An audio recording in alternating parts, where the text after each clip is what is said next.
The first wolf Emily Carter saved was not supposed to survive the night. Everyone in Blackthorne Palace knew that. The royal healers had said it quietly, with lowered eyes and clean hands. The guards had already moved the other injured wolves away from him, as if death were contagious. Even Dr. Malcolm Voss had stopped pretending there was anything left to do. "Leave him until morning," he had ordered. "If he still breathes, we will decide then." But the wolf would not still be breathing by morning. Emily knew at the moment she heard him from the servant corridor. Not a howl, not a growl, something weaker. A broken sound pressed between pain and surrender. It followed her through the stone hallway while she carried a bucket of bloodied cloths toward the lower washroom. It found the part of her she spent every day trying to keep invisible. She stopped. No one else did. Servants passed behind her with trays of herbs, warm water, silver instruments, all the proper things used by proper healers who never looked at the girl carrying their mess. Emily Carter was not a healer in Blackthorne Palace. She was not noble, not trained, not permitted near royal wolves unless she was cleaning the floor after men with titles had finished failing. That was the rule. She knew it. She broke it anyway. After midnight, when the healing den finally emptied and the torches burned low against the damp stone walls, Emily slipped back through the side door. She moved quietly, one hand pressed against the pouch of herbs hidden beneath her apron. The den smelled of iron, smoke, fever, and wet fur. 3 wolves slept beneath heavy blankets near the western wall. One lifted its head when she entered, golden eyes watching her without alarm. "I know," Emily whispered. "I am not supposed to be here." The wolf lowered its head again. Not permission. Something close enough. At the far end of the den, the dying wolf lay alone on a raised stone platform. He was larger than the others, dark gray with a silver streak along his spine. A border wolf. Maybe royal. Maybe important enough that men would mourn losing him after ignoring him while he suffered. His breathing came shallow and uneven. Blood had soaked through the bandage around his ribs. Emily approached slowly. "Easy," she murmured. "I won't hurt you." His lips lifted enough to show teeth. Weak. Warning. Afraid. Emily stopped at once and lowered herself to her knees beside the platform, making herself smaller. "You can bite me if you need to," she said softly. "But I think you are too tired for that." The wolf stared at her. Then, after a long, trembling breath, his head lowered back to the stone. Emily exhaled. Not relief. Not yet. She opened the herb pouch and removed crushed moonroot, winter ash, and a strip of clean linen she had stolen from the upper supply cabinet. Her hands were steady until she touched the old bandage. Then the wolf shuddered, and something inside her answered.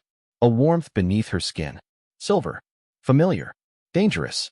"No," she whispered to herself. Not too much. But the wound was worse than she had thought. Deep. Infected. Wrongly treated. The royal healers had sealed the surface while the poison stayed underneath. Emily's jaw tightened. They had made him look saved instead of saving him.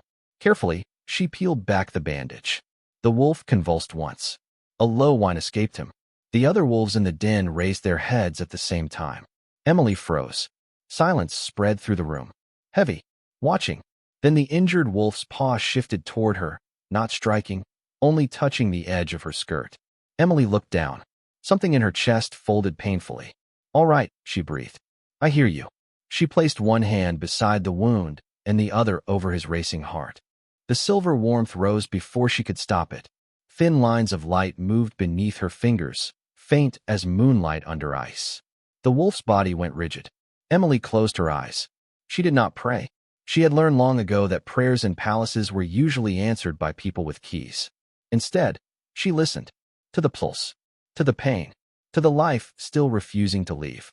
The wound began to close. Slowly. Quietly. Impossible.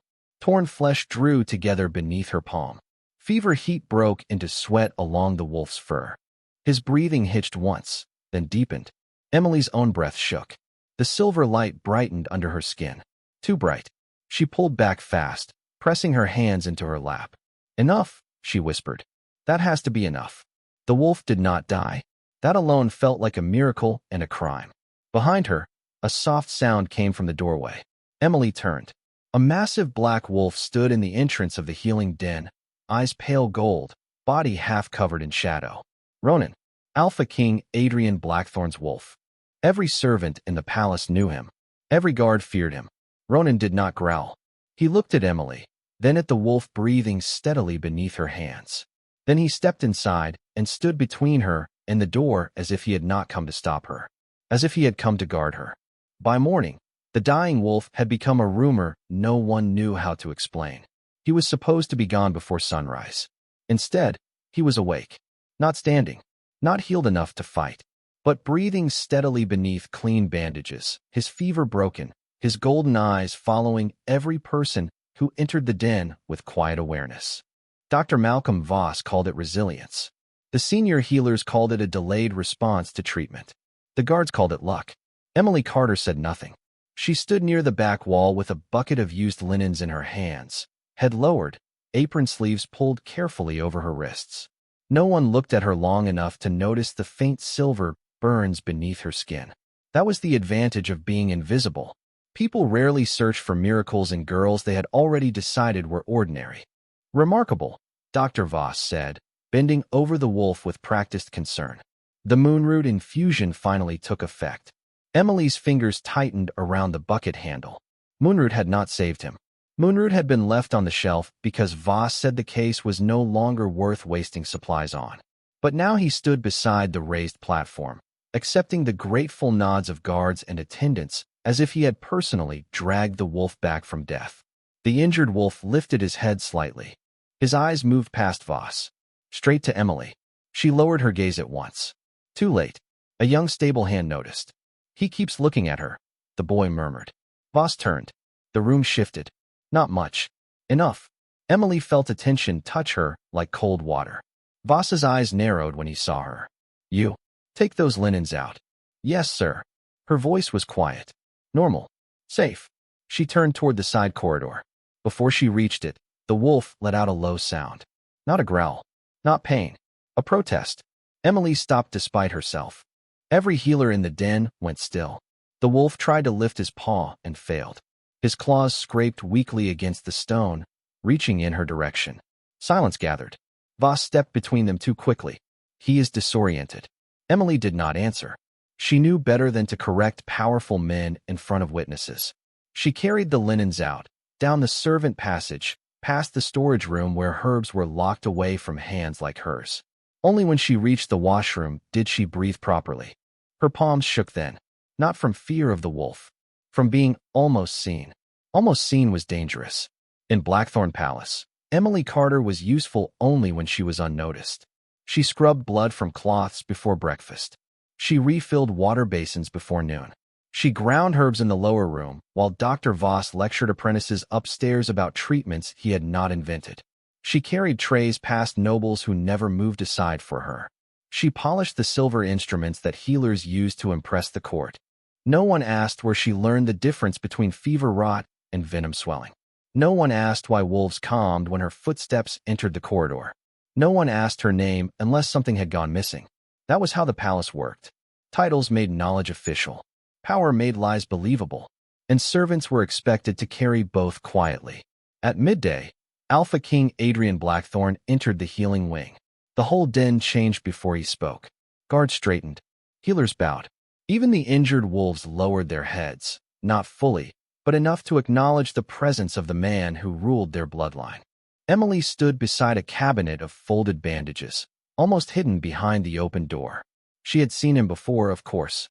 Everyone had. Adrian Blackthorne moved like command given human shape. Dark hair, black coat, cold eyes that measured a room and owned it before his boots stopped moving. He approached the recovered wolf and looked down at him. I was told he would not last the night. Voss bowed his head. We were fortunate, Your Majesty. The treatment responded late. Adrian's gaze remained on the wolf. Fortune does not usually close wounds. Emily's breath caught. For one sharp second, she thought he knew. Then Adrian turned his head slightly, and his eyes passed over her. Passed. Not stopped. Not recognized. Just moved through her as if she were part of the wall. The relief should have comforted her. It did not. The recovered wolf made another low sound. Adrian noticed. His gaze followed the wolf's attention toward the bandage cabinet. Toward Emily.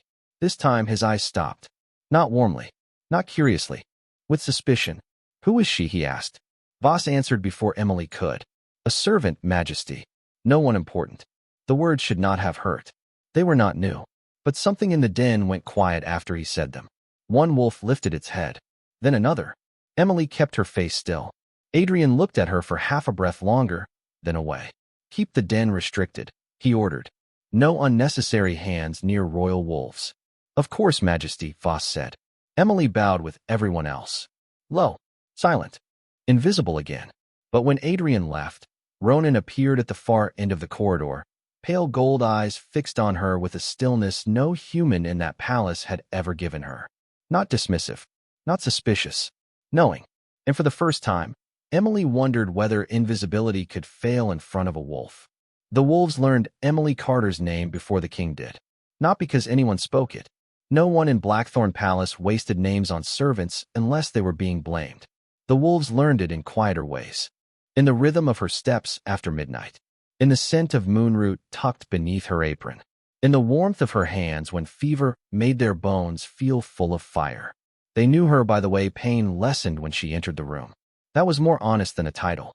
3 nights after the border wolf survived, Emily returned to the healing den with a lantern covered in blue cloth and a pouch of herbs pressed against her ribs. She had promised herself she would stop. That was the sensible thing. The safe thing. Dr. Malcolm Voss had restricted the den after Alpha King Adrian's order. Guards now stood outside the main doors. Supply cabinets had been locked. Every healer had been told to report unusual movement, unusual recovery, unusual behavior. Emily was unusual only when someone paid attention, so she waited until no one did. The side passage behind the old storage wall still opened if one knew which stone to press. Emily had discovered it months ago while carrying cracked basins to be discarded.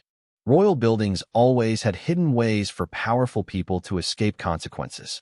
She used one to reach the wounded. The den was darker than usual when she slipped inside. Half the torches had burned out. Shadows moved along the walls like breathing things. 5 wolves lay in separate alcoves, recovering from patrol wounds. 2 slept. 1 watched her with tired amber eyes.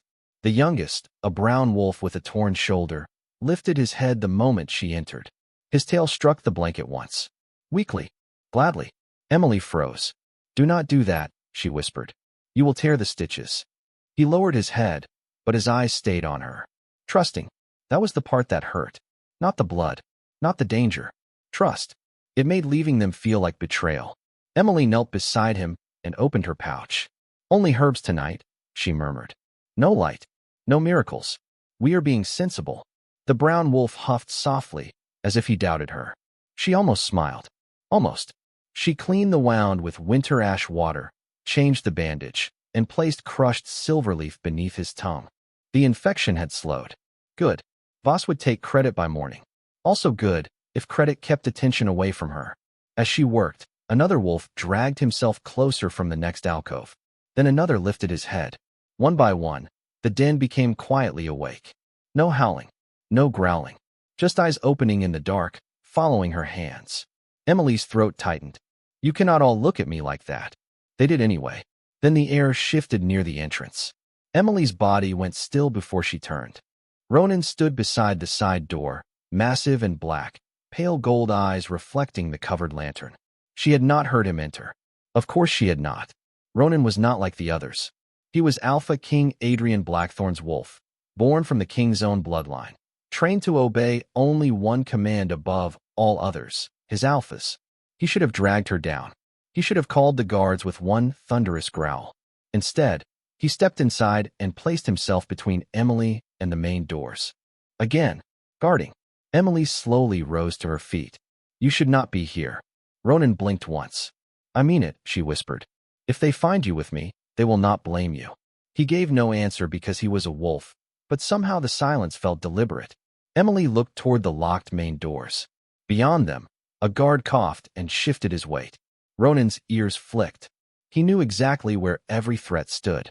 That realization made her colder than fear. Why? She asked softly. Ronan looked back at her. Not tame. Never tame. But certain. His gaze lowered to her hands. Emily looked down. Silver light pulsed faintly beneath her skin, threading from wrist to palm, even though she had not called it. She closed her fists. No, the brown wolf whined. His shoulder had begun bleeding again where the stitches pulled open. Emily shut her eyes for one breath. Sensible, she reminded herself, was a word for people who were not listening to suffering in the dark. She knelt again. Ronan moved closer, not interfering, only standing watch. The other wolves quieted. The den seemed to hold its breath. Emily placed her hand over the torn shoulder. Just enough, she whispered. The silver light rose. It slipped between her fingers, thin and soft, sinking into the wound. The brown wolf's trembling eased. Flesh drew together. Fever heat faded. Emily felt the cost immediately, a sharp weakness behind her ribs, but she did not stop until his breathing steadied. When she pulled away, Ronan lowered his head. Not to the healed wolf. To her. Emily stared at him. Do not do that. He remained lowered. A royal wolf bowing in a forbidden den to a servant girl with stolen herbs and shaking hands. Something old and dangerous moved through the room. The other wolves lowered their heads too. One by one. Silent. Acknowledging. Emily stepped back, heart pounding. No, she said again. But this time the word had no strength. Because outside the den, human footsteps had stopped. Someone was standing beyond the main doors. Listening. Ronan lifted his head, eyes sharpening toward the sound. Emily turned just as the latch began to move. And for the first time since she had started healing in secret, she understood that the wolves had not been hiding her from the palace. They had been waiting for the palace to see what they already knew. The latch moved before Emily could hide the light. One soft click. One slow turn. One line of golden torchlight cutting across the floor of the healing den.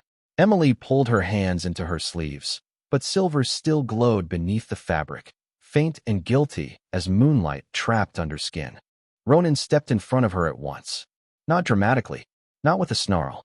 He simply moved, placing his massive black body between Emily and the doors as if the decision had already been made long before anyone entered. The doors opened. Alpha King Adrian Blackthorne stood on the threshold. Behind him, 2 guards held lanterns. Dr. Malcolm Voss stood slightly to the king's right, his face tight with the satisfaction of a man who had finally found someone weaker to blame. Adrian did not speak at first. His gaze moved across the den. The covered lantern. The opened herb pouch. The brown wolf breathing steadily where moments ago his stitches had torn. The other wolves with their heads lowered. Ronan standing before a servant girl as if guarding royal blood. Then Adrian looked at Emily. Really looked. For the first time, she was not part of the wall. Not a shadow carrying linens. Not a pair of hands beneath notice. His eyes stopped on her face, then dropped to her hidden wrists. Suspicion sharpened there. Not wonder. Not gratitude. Control searching for the shape of a threat. Step away from my wolf, he said. The words were quiet. Absolute. Emily did not move. Not because she wanted to defy him. Because Ronan had not moved, and something in the den told her that if she stepped forward too quickly, everything would break. Voss seized the silence before anyone could understand it properly. Your Majesty, he said, voice smooth with outrage. I warned the staff about unauthorized access. This girl has been entering the den after hours. Emily looked at him then. He did not meet her eyes. Cowardice, she realized, often wore authority better than honesty did. Adrian's gaze remained on Ronan. How did she get past the guards? One guard shifted uneasily. We do not know, Majesty. Voss lifted his chin. She must have stolen keys or learned hidden passages. Worse, she has been tampering with royal treatment. Tampering. Emily felt the word land in the room like dirt thrown over a grave. The brown wolf lifted his head weakly and gave a low sound. Not warning. Protest. Voss ignored it. The recoveries we have seen may have been unstable because of her interference. Emily's fingers curled inside her sleeves. Recoveries. The wolves living were now being turned into evidence against her. Adrian took one step into the den. Ronan's ears flattened. The guards froze. Adrian noticed. A muscle worked once in his jaw. Ronan. His voice changed. Deeper. Alpha command moving beneath the word. Heal. The den went still. Every wolf in the room lowered closer to the floor. Every human held breath. Ronan did not move. Emily felt the silence widen around that disobedience. Adrian's eyes darkened. Ronan. This time, the command struck harder. Even Emily felt it brush against her skin, cold and heavy, making the silver beneath her sleeves pulse in answer. Ronan turned his head slightly toward Adrian, then looked back at Emily. and stayed. Something passed through the guards then. Fear, not of the wolf, but of what his refusal meant.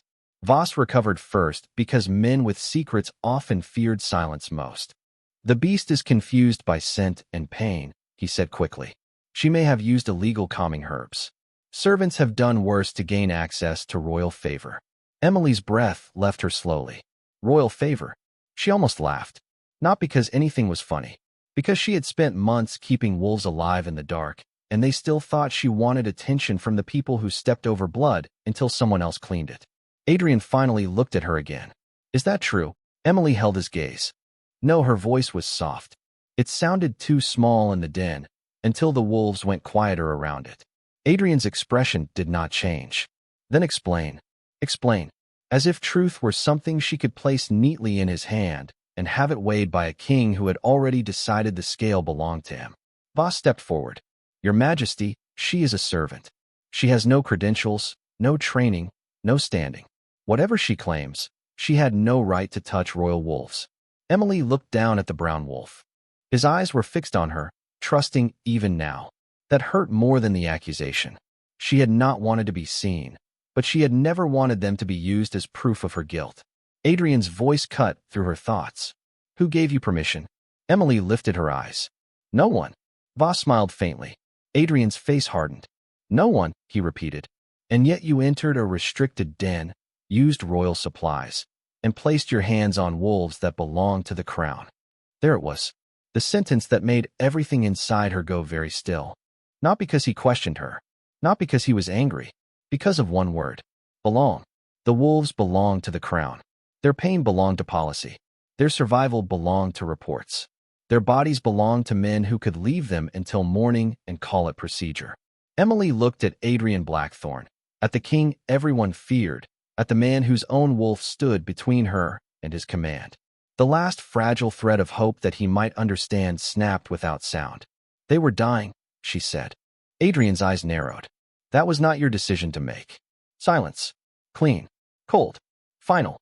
Emily felt her fear settle into something calmer. Something worse. No, she said quietly. That was the problem. Voss scoffed. Listen to her. She thinks compassion outranks crown law. Emily turned to him. No, I think breathing should. One of the guards looked down. The brown wolf's tail struck the blanket once, weak but clear. Adrian heard it. Everyone did. Still, he did not soften. Not yet. Kings rarely knew how to do that while watched. Show me your hands, he ordered. Emily did not move. Ronan gave a low growl then. Not loud. Not wild. Enough. The guard stepped back. Adrian stared at his wolf, and for the first time, uncertainty cut through his anger. Emily slowly pulled her sleeves back. Silver lines glowed faintly along her wrists, fading and returning with each breath. Voss went pale so quickly that Emily almost missed it. Adrian did not. His eyes sharpened. You knew, Adrian said without looking away from Emily's hands. Voss's mouth opened. Majesty, I suspected contamination, nothing more. You knew something was happening in this den. Voss bowed stiffly. I knew a servant had grown bold. Emily lowered her hands. The glow dimmed. No, she said. I grew tired. Adrian looked at her. This time, something almost human moved behind his eyes. Too late to help. Too early to matter. Emily stepped back from Ronan, carefully, gently, as if apologizing to him more than to anyone else. The wolf turned his head toward her at once. I will not come back here, she said. The words startled even her. They left quietly, but once spoken, they became solid. Voss frowned. You are in no position to decide that. Emily looked at Adrian, not Voss. Then decide it for me, Your Majesty. Punish me. Dismiss me. Lock the den. Call me whatever makes this easier for your court. Her voice did not rise. It did not need to. But do not ask me to keep saving what you only remember belongs to you when someone else tries to keep it alive. The healing den went utterly silent. Adrian said nothing. Ronan pressed closer to Emily's side, not touching, only present. The other wolves watched from their blankets, wounded and awake, as if the room itself had become a trial and they had already chosen their witness. Emily bowed once. Not low, not like a servant, like someone ending a conversation. Then she turned toward the side passage. No one stopped her. Not the guards. Not Voss. Not even the Alpha King. But as she stepped into the dark corridor, Emily knew this was not mercy. It was only delay. By morning, they would call her dangerous. By evening, they would decide what to do with her. And before either could happen, Emily Carter would be gone. By dawn, Emily Carter had stopped being invisible. That was the danger. Not Dr. Malcolm Voss's accusation. Not the guards watching the servant corridors with new suspicion. Not even Alpha King Adrian Blackthorne's silence after seeing the silver light beneath her skin. Visibility was the thing that could ruin her. All her life, Emily had survived by becoming useful in ways no one respected enough to examine. A bucket carried before anyone asked. Fresh bandages placed where healers expected them. Herbs ground finely enough that Voss praised his apprentices for preparation they had not done. She knew how to pass through rooms without changing the air. Now the air changed when she entered. Servants stopped speaking in the washroom. A stable boy stared too long at her hands. 2 guards turned their heads as she crossed the lower hall, then looked away too quickly. Even the palace walls seemed to know her name now. Emily kept walking, calmly, carefully, the way a person walks when running would give everyone permission to chase. She returned to the servants' wing just as the eastern windows began turning gray with morning. Her room waited at the end of the narrow corridor, small enough to touch both walls if she stretched her arms. A cot, a wash basin, a cracked mirror, 1 shelf. Nothing a palace would notice missing. Good. She closed the door and stood with her back against it. Only then did her hands start to shake. Not because she regretted saving the wolves. Never that. Because she had seen Adrian's face when Ronan refused him. Not anger alone. Not even suspicion. Recognition beginning where authority failed. That was worse. Men like Adrian Blackthorne could ignore a servant forever. But they could not ignore losing control in front of witnesses. Emily crossed to the shelf and took down her small canvas bag. 1 dress. 2 clean aprons. Her mother's comb. A pouch of dried moonroot. The healing notebook she had stitched herself from discarded ledger pages. She paused over the notebook longer than the rest. Every page carried something the royal healers had missed. Fever patterns after silver poison. How wolves hid pain in their left flank before collapse. Which herbs calmed the blood without dulling the senses. Which wounds should never be sealed too early. Years of watching, listening, learning from creatures no one thought to ask. She placed it in the bag. Let Voss explain the next death without her notes. The thought was not cruel. That surprised her. It was clear. A soft knock touched the door. Emily went still. Emily, Sarah Miller's voice. Whispered. Afraid. Emily opened the door a hand's width. Sarah stood outside with a folded cloak pressed to her chest, brown eyes wide from sleeplessness. She worked in the kitchens and knew more secrets than most ministers because people ignored women carrying bread. They are asking about you, Sarah said. Emily's face remained calm. Who? Everyone quietly. Voss loudly. Of course. Emily opened the door wider. Sarah stepped inside and shut it fast. He says you used forbidden blood magic. Emily almost smiled. He would. He says the king will have you confined for examination. Confined. Examination. Words polished enough to hide cages. Emily looked at the bag on her cot. Then I should leave before he becomes convincing. Sarah's eyes filled. Where will you go? Away. That is not a place. It is enough for tonight. Sarah pressed the cloak into her hands. Dark blue wool, patched at the shoulder. Kitchen smoke clung to it. So did kindness. Take the west laundry door. The outer yard has fewer guards before shift change. Emily touched the fabric. You could be punished for this. Sarah swallowed. You could have let those wolves die. Silence settled between them. Not heavy. Honest. Emily folded the cloak over her arm. Thank you. Sarah looked at her hands then, at the faint silver lines still visible beneath the skin. Does it hurt? Emily followed her gaze. Only when I use too much. And last night, Emily thought of the brown wolf's torn shoulder, Ronan lowering his head, Adrian saying belong to the crown. Last night hurt before I used any of it. Sarah nodded as if she understood. Maybe she did. Palace girls learned early that pain did not always leave marks men recognized. Another sound rose from below. Not voices. Not bells. Wolves. One howl. Then another. Then many. Emily's body tightened. The sound rolled through Blackthorne Palace from the healing wing, low and restless, shivering through stone. Sarah looked toward the door. They have been doing that since you left the den. Emily closed her eyes. No, not now. Please, not now. The howling deepened. No longer grief, not exactly. Calling. Her name without language. Sarah whispered, "They know." Emily opened her eyes. The room looked smaller than before. The bag on the cot. The cracked mirror. The little life she had built from invisibility. All of it was already ending. She tied the cloak around her shoulders and lifted the bag. Then I need to go faster. They moved through the servant corridor without speaking. Sarah led first, carrying an empty laundry basket as cover. Emily followed with her hood low, hands hidden. Twice, guards passed. Twice, they did not stop her. But the wolves kept howling. Louder near the stairwell. Louder near the western arch. By the time they reached the laundry door, the entire palace seemed to vibrate with it. Sarah unlatched the door. Cold morning air slipped in. Freedom smelled like damp stone, ash, and winter rain. Not beautiful. Real. Emily stepped toward it. Then a voice sounded behind them. Going somewhere.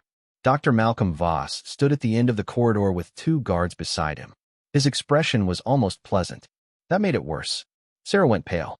Emily turned fully, placing herself between Sarah and the men. She has nothing to do with this. Voss smiled. Servants always say that before they begin naming accomplices. Emily's fear went quiet. Let her go. You are in no position to give orders. No, Emily said softly. I am only the reason your patients lived. The guard shifted. Voss's smile thinned. You are the reason the royal den is in chaos. Another howl shook the corridor. This one deeper. Ronan. Emily knew it without being told. Voss knew it too, because the color drained from his face for half a second before pride returned. Take her, he ordered. The guard stepped forward. Emily did not run. There was nowhere to run that would not put Sarah in front of them. She only lifted her chin, calm and tired and done being useful on command. Tell Alpha King Adrian, she said, that if he wants to know why the wolves are crying, he should ask what he allowed to happen to the person who listened when they suffered. The guards reached for her. Then the corridor doors behind them burst open with a force that slammed torchlight across the walls. Ronan stood there, massive and black, pale gold eyes fixed on the hands reaching toward Emily. He growled once. The guard stopped breathing. Voss stepped back. Emily did not move. She had been about to leave nothing behind. Instead, the king's wolf had come to make sure the palace understood exactly who it was losing. The growl did not fill the corridor. It owned it. Ronan stood between the broken doors and the men reaching for Emily, his black fur bristling, pale gold eyes fixed on the guards with a stillness more frightening than rage. He did not lunge. He did not need to. Every person in that narrow passage understood what would happen if one hand touched her. The guards froze with their arms half raised. Dr. Malcolm Voss took one careful step back. Sarah Miller pressed both hands over her mouth and did not breathe. Emily stood exactly where she was, hood fallen from her hair, canvas bag against her side, silver light faint beneath her sleeves. She should have been afraid. A royal wolf had just shattered a door to reach her. A healer had accused her of forbidden magic. 2 guards stood ready to drag her away. Somewhere above them, the palace was waking into panic. But Emily felt only one clear thing. Tired. Not weak. Not defeated. Tired of saving lives in rooms where men discussed her as if she were a problem to contain. Ronan moved forward one step. The guards moved back too. Voss swallowed.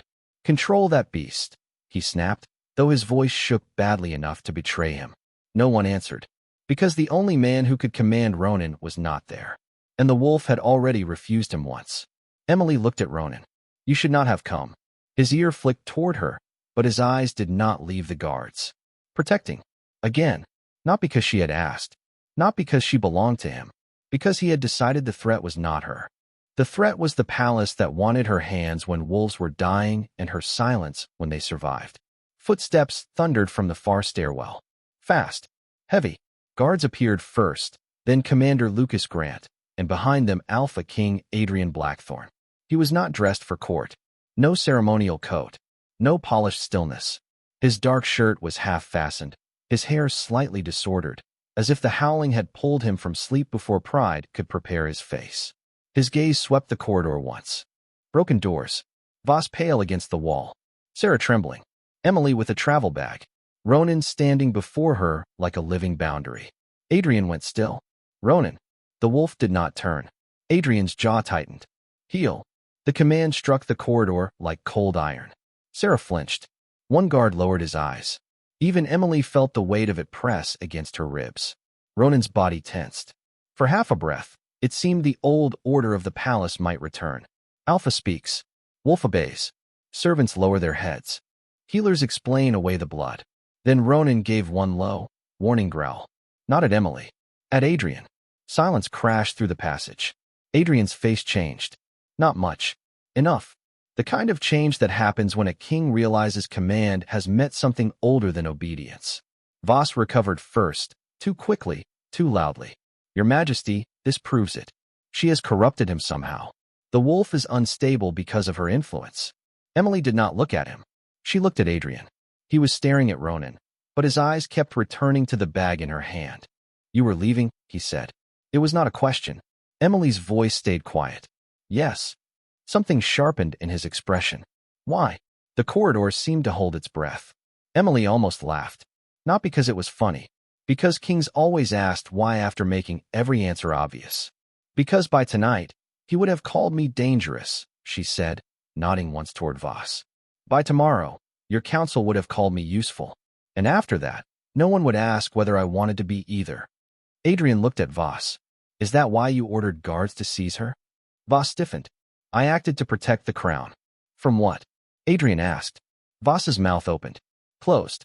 From unauthorized magic near royal wolves. Emily's hand tightened around the strap of her bag. They were injured. Voss turned on her. They were not yours to touch. Ronan growled again. This time, every wolf in the healing wing answered. The sound rose from below and beyond, deep and layered, moving through the stone like thunder under the palace floor. The guards paled. Sarah began to cry silently. Adrian did not move. He listened. For the first time, perhaps. Not to Voss. Not to policy. To them. Emily felt it too. The wolves were not crying now. They were calling witness. One by one, from the lower den, from the recovery alcoves, from the royal chamber, their voices joined around her name without words. Adrian's face lost some of its certainty. What did you do to them? He asked. Emily looked at him for a long second.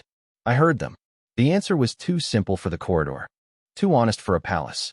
When your healers sealed wounds too early, I opened them again.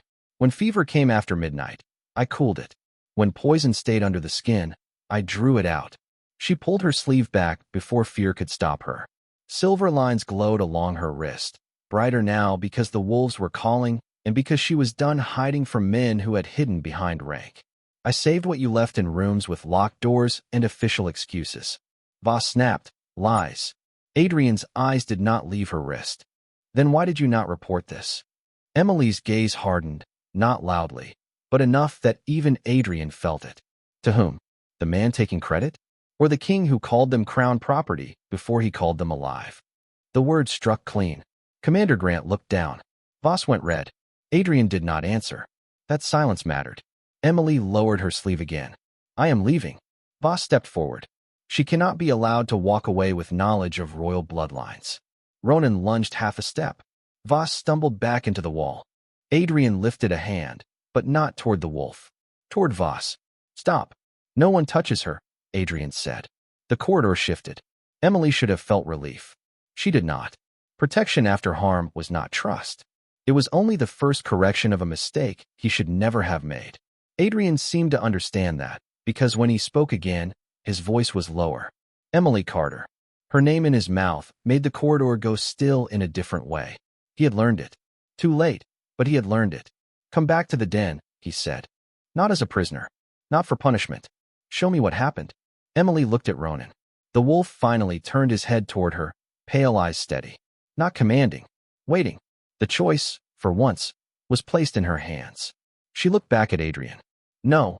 Voss inhaled sharply, almost triumphant, as if refusal were guilt.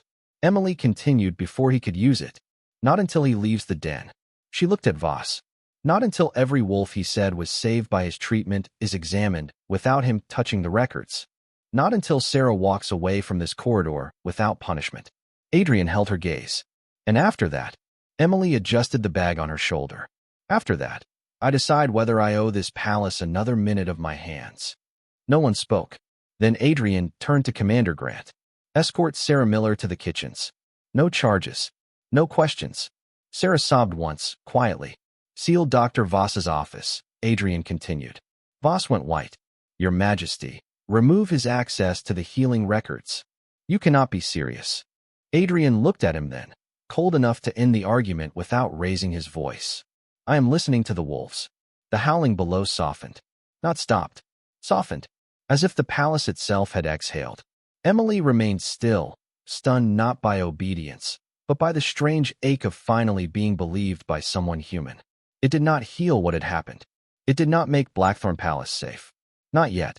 But it changed the corridor beneath her feet. Adrian stepped aside, leaving the path open behind him. Not forcing her toward the den. Not blocking the laundry door. For the first time since Emily had entered the palace, the Alpha King stood in front of her and did not decide her direction. Ronan moved to her side. Not ahead. Not behind. Beside.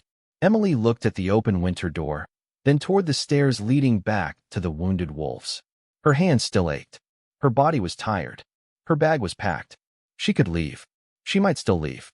But below, injured wolves waited in rooms where truth had finally cracked the walls. Slowly, Emily turned toward the healing wing. I will look at them once, she said. Adrian lowered his head. Not a bow. Not quite. But close enough for every person in the corridor to understand that something had shifted. Once, he agreed. Emily walked past him with Ronan beside her, and no one reached for her this time. Behind them, Dr. Voss stood silent under guard. Ahead, the wolves quieted one by one, not because the king commanded them, but because the girl they trusted was coming back. The healing wing did not welcome Emily back like a room corrected. It welcomed her like a wound reopened. Every corridor below the palace had gone too quiet. Guards stood along the walls with lowered eyes.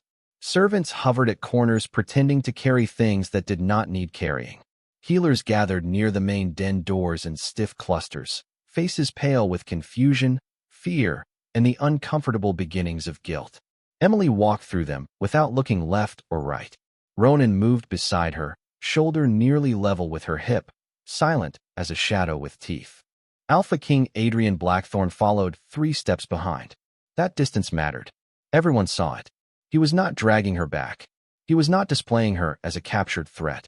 He was following the girl his wolf had chosen to protect. The difference moved through the wing faster than rumor. Dr. Malcolm Voss was not there. His absence was louder than his voice had ever been.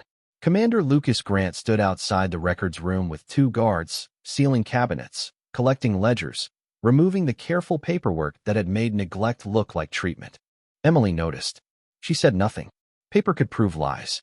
It could not comfort pain. The first wolf began whining before she entered the den. Low, broken, familiar. Emily stopped at the threshold. For 1 second, the packed bag on her shoulder felt heavier than every title in the palace. She had meant to leave. She had almost escaped. She still could. The laundry door was behind her somewhere, open to winter rain and a road no one had mapped for her. Then another wolf cried from inside the den. Emily closed her eyes. Not surrender. Not forgiveness. Choice. She stepped in. The injured wolves lifted their heads one by one. The brown wolf from the night before tried to stand. Emily pointed at him without thinking.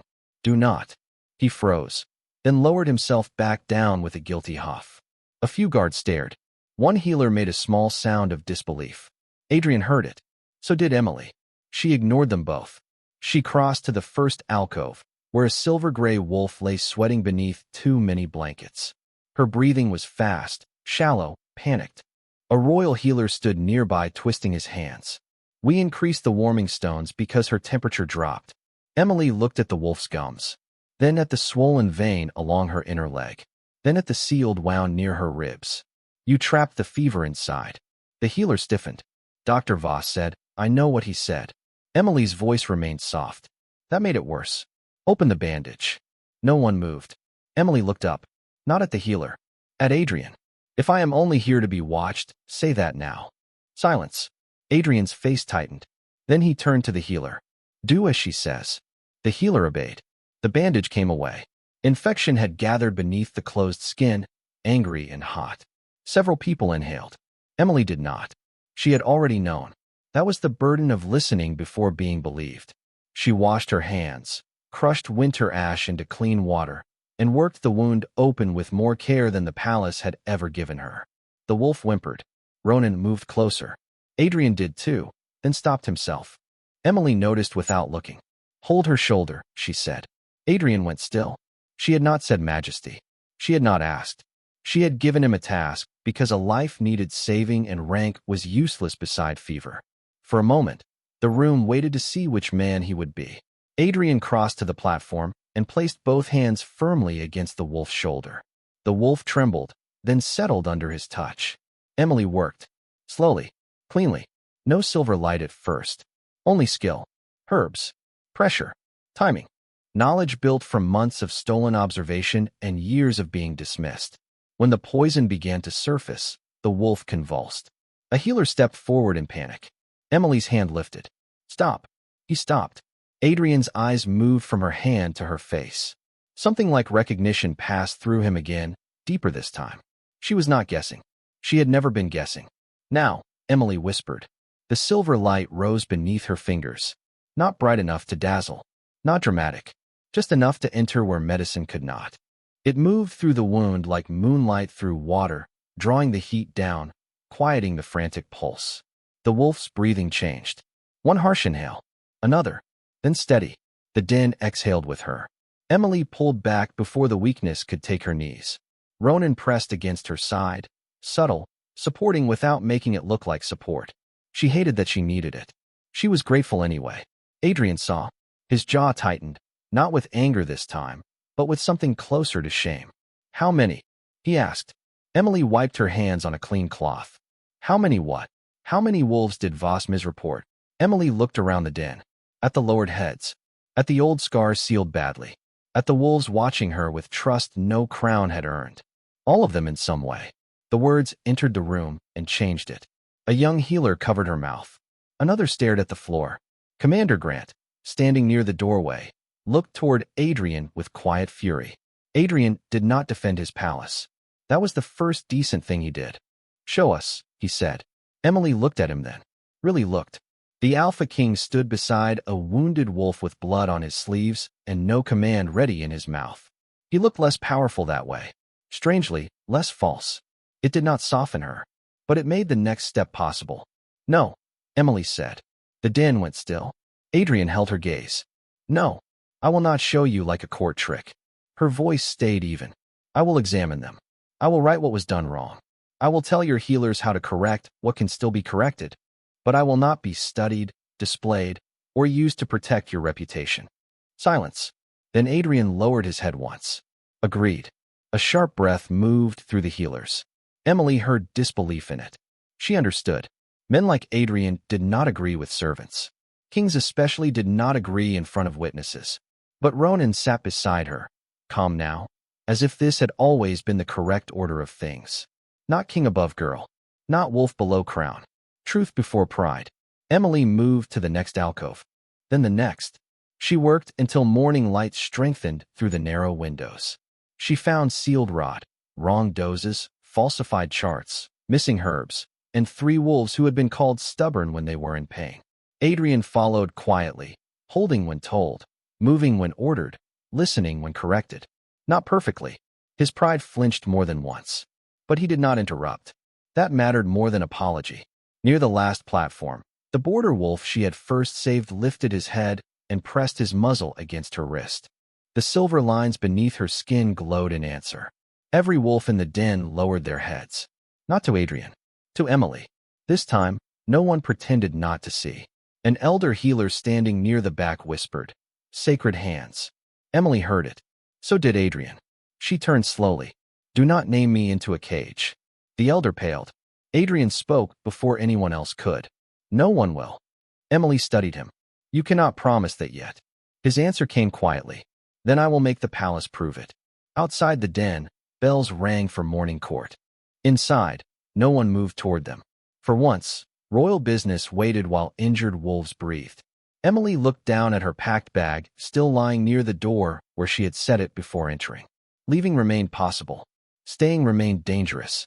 But now the wolves were alive, Voss was locked out, Sarah was safe, and the Alpha King had blood on his sleeves from obeying a servant's instruction. It was not trust. Not yet. But it was a crack in the wall. Emily picked up a clean bandage and turned to the next wolf. "Bring me Moonroot," she said. 3 healers moved at once. Adrian stayed where he was, silent and watchful. Ronan rested at her feet. And for the first time in Blackthorne Palace, Emily Carter's hands were not hidden while they healed. By the time morning court began above them, the healing den had become the only honest room in Blackthorne Palace. Upstairs, nobles gathered beneath painted ceilings to discuss borders, taxes, alliances, and whatever version of the night they preferred to believe. Downstairs, wolves breathed because Emily Carter had refused to let royal pride decide whether they lived. That difference mattered. Adrian Blackthorne understood it in pieces. Not all at once. Kings rarely learned humility cleanly. He stood near the last recovery platform with blood drying on his sleeves, Moonroot dust on his fingers, and Ronan lying at Emily's feet as if the wolf had finally found the center of the room. Emily did not look triumphant. That unsettled him more than defiance would have. She looked tired, pale beneath the den's blue lantern light, hair loosened from its braid, silver lines dimming beneath her wrists after too much healing. Tired, but steady. Tired, but not asking anyone to notice. The elder healer's words still lingered in the air. "Sacred hands." Emily had answered immediately. "Do not name me into a cage." Adrian had heard many accusations in his life. That one stayed, because it was not only directed at the elder, it was directed at every man who had ever turned a gift into an obligation and called the chain honor. A young healer approached with a tray of clean bandages. Her hands shook. Emily noticed. "Set them there," she said gently. "You are not in trouble for being taught wrong." The healer's eyes filled at that. Dr. Voss said opening sealed wounds was primitive. Emily tied a new bandage around the gray wolf's ribs. Dr. Voss liked wounds that looked clean. She tightened the knot. Clean is not the same as healed. Adrian looked up. The sentence moved through him with uncomfortable precision. Clean is not the same as healed. His palace was clean. His records were clean. His court language was clean. Even cruelty had been polished until it sounded like order. Yet beneath it, Rudd had been sealed in and left to poison everything quietly. He turned toward Commander Grant. "Where is Voss?" "Under guard in the East Records Room." "Bring him here." Emily's hand stopped. Ronan lifted his head. The den changed immediately. Adrian felt the shift and looked at her. "Not to question you." Her expression gave him nothing. "Then why?" "To answer for the records." Emily studied him for one long second. "Not in front of the wolves." Adrian almost asked why. He stopped himself in time. She saw that too. "They know his voice," she said. "Some still shake when they hear his steps." Something cold moved through the den. Several healers looked away. Adrian's jaw tightened. "Then he does not enter." It was a small correction. Too small for the harm. But Emily nodded once, and for reasons Adrian did not deserve, that felt like being allowed to continue. "Bring the records," he told Grant. "Not the man." Grant bowed and left. Silence returned, but it was no longer empty. It was working silence. Healers followed Emily's instructions. Guards carried fresh water. Servants brought blankets without being snapped at. No one laughed when Emily corrected a dosage. No one said servant. No one said girl. Still, she kept her packed bag near the door. Adrian noticed it every time he turned. So did Ronan. The wolf watched the bag as if it were a wound no one could bandage. When the last wolf settled, Emily sat on the edge of a low bench and pressed 2 fingers against her wrist. The silver lines had faded to faint threads. Adrian took 1 step closer, then stopped before Ronan could warn him. "Does it cost you?" he asked. Emily did not look at him. Everything useful costs something. People only notice when the price is visible. How long has this been happening? The healing? The hiding? That made her look up. The question seemed to surprise her. Not because it was difficult, because it was the first one not designed to measure her power. "Since before I came here," she said. "My mother could soothe fever in animals. My grandmother could hear pain through walls." Adrian's gaze lowered to her hands. "And you?" Emily gave a small, humorless smile. "I learned to keep quiet." He deserved that. He accepted it. Because of men like Voss. Because of places like this. The den went still around the edge of the words. Adrian did not defend Blackthorne Palace. He could have named tradition, security, royal law, dangerous magic, unstable bloodlines. Every excuse stood ready like trained soldiers. He dismissed them all. Yes, he said. Emily blinked once. The answer did not heal her distrust, but it interrupted it. Commander Grant returned carrying 3 leather ledgers and a sealed medicine chest. He placed them on a table near the central lantern. Voss protested. Good, Adrian said. Continue upsetting him. Grant almost smiled. Almost. Emily opened the first ledger. Her face changed before she reached the 3rd page. Not anger. Something colder. These doses are impossible. Adrian moved closer, careful to leave space. Meaning he wrote down treatments that would have killed them if actually given. A young healer whispered. But they survived. Emily looked at her. Because he did not treat them that way. He wrote heroic records after ordinary neglect. She turned another page. Here. This wolf was marked stable 6 hours before fever broke. How do you know? Adrian asked. Emily tapped the page. Because I broke it. At 2 o'clock in the morning. Alone. No one spoke. She turned another page. This one says silverleaf infusion. There was no silverleaf in the den that night. I used willow ash and moonroot because that was all I could steal without the cabinet alarm. A guard near the wall lowered his head. Emily continued. Page after page. Lie after lie. Recovery after recovery that had Emily's hands beneath it and Voss's name above it. Adrian felt something inside him harden. Not rage. Rage was easy and too generous to himself. Accountability was colder. Grant, he said, take statements from every healer, every servant, every guard assigned to this wing in the last 6 months. Emily looked up sharply. Do not threaten servants into truth. Adrian met her eyes. No punishments for fear. Write that into the order. I will. Now. A faint stir moved through the room. No one ordered Adrian Blackthorne. Not like that. Not in front of his guards. Ronan's tail struck the floor once. Adrian looked at Emily, then at Grant. Write it now. Grant pulled a page from the back of the ledger and began. Emily returned to the records as if nothing extraordinary had happened. But Adrian felt the room breathe differently. Not because he had obeyed her. Because for once, obedience had served truth instead of pride. The medicine chest opened next. Inside were herbs mislabeled, vials watered down, rare roots locked away while wolves suffered through cheaper remedies. Emily lifted one small silver vial and went utterly still. Adrian saw her face drain of color. What is it? She held the vial carefully between 2 fingers. Frostbane. One elder healer inhaled sharply. That is restricted. It should be. Emily's voice was thin now, controlled. In small amounts, it numbs pain. In larger amounts, it prevents shifting and weakens wolf response. Adrian's wolf rose in him, furious. Ronan stood. Was it used? Emily checked the ledger. Her jaw tightened. On Ronan. The den fell silent. Adrian looked at his wolf. Ronan stared at the medicine chest, body rigid, gold eyes suddenly old with recognition. When? Adrian asked. Emily read the line. 3 weeks ago, after the Eastern Patrol injury. Grant cursed under his breath. Adrian remembered that week. Ronan had refused food, refused command twice, slept badly, moved like his bones hurt. Voss had said the wolf was restless from battle strain. Adrian had accepted it because accepting was easier than looking closely. Emily set the vial down very slowly. He was not protecting me only because of what I am. She looked at Ronan, and her voice softened. He knew I noticed what had been done to him. Ronan stepped toward her and pressed his massive head against her knee. Not bowing this time. Leaning. Trusting. Emily's face shifted. Pain crossed it before she could hide it. She placed one hand on his head. Silver light did not flare. No miracle. Just touch. Adrian watched his wolf accept comfort from the woman the palace had nearly dragged away in chains. Shame entered him without drama. Clean. Deep. Deserved. Voss will stand trial, he said. Emily did not look at him.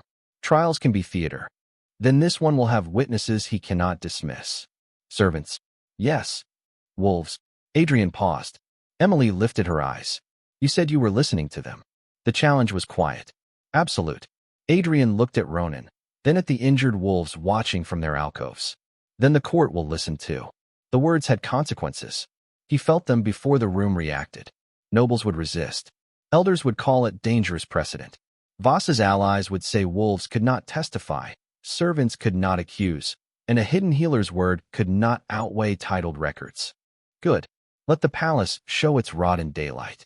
Emily closed the ledger. Her hands trembled now from exhaustion, though her face remained calm. I am done for today. Adrian nodded immediately. A room will be prepared. Her expression cooled. A room can be a cage. He accepted the correction. Then choose where you rest. Silence. Emily looked toward the bag by the door, then toward Ronan, then toward the wolves. I will sleep in the recovery room, she said. With the door open, Adrian turned to Grant. Arrange it. No guards inside, Emily added. Outside only. And Sarah may come and go. Agreed. She stood slowly. For half a second, her knees weakened. Ronan pressed closer. Adrian's hand moved instinctively as if to help, then stopped before crossing the space she had not given him. Emily noticed. This time, she did not flinch. That was all. It was enough for one morning. As she walked toward the recovery room, every wolf in the den lowered its head. The healers lowered theirs after a moment. Awkwardly, uncertainly, but sincerely. Adrian did not order it. He did not join it either. Not because he thought himself above her. Because bowing once in a dramatic moment would be too easy. He had a palace to unlearn first. Emily paused at the doorway and looked back. Your Majesty. Her voice was tired. If you want this to matter, do not make me the story. Make them safe. Adrian followed her gaze to the wolves, then to the servants, then to the records. I will. She held his eyes. Prove it before you promise it. Then she disappeared into the recovery room with Ronan at her side. Adrian remained in the healing den as morning court rang above him, unanswered. For the first time, he understood that a kingdom could be ruled from a throne and still fail in every room where pain was ignored. Emily Carter had not asked to become important. She had simply kept lives alive until the truth became too loud to hide. And now that the king had finally heard it, silence would no longer protect him. The trial did not begin in the throne room. Emily had expected it to. Men like Dr. Malcolm Voss preferred polished floors, high ceilings, and witnesses trained to confuse ceremony with truth. Instead, Alpha King Adrian Blackthorne ordered the hearing moved to the healing den. That decision changed everything before anyone spoke. Nobles arrived displeased. Elders arrived cautious. Healers arrived pale.